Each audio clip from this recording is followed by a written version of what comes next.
చాలా ఫ్రెష్గా అన్ని క్యారెక్టర్సు సినిమా చాలా బాగుంది.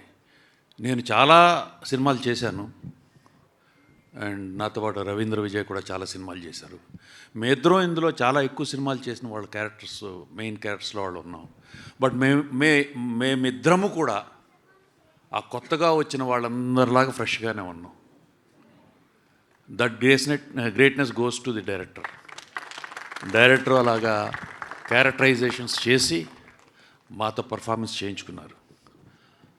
ఆన్ ద హోల్ సినిమా మొత్తం చాలా బాగుంది, చాలా ఫ్రెష్గా ఉంది. సినిమా అనేది ఎప్పుడు ఎన్నో యుగాలుగా సంవత్సరాలుగా సినిమాలు వస్తూనే ఉన్నాయి, సినిమాలు వస్తూనే ఉంటాయి, కథలు ఒకలాగానే ఉంటాయి, అన్నీ ఒకలాగానే ఉంటాయి. కానీ కథనం మారుతుంది. దాని ఆ తీసే వాళ్ళ హృదయంతో వాళ్ళ కన్నులతో ఎలా కనపడుతుందో అలా తీసే కథనంతో తీసిన సినిమా ఇది. సో కొత్తదనంగా ఉంది, సినిమా బాగుంది. మీరందరూ కూడా రేపు థియేటర్లో వచ్చి చూసి ఆనందిస్తారని అనుకుంటున్నాను.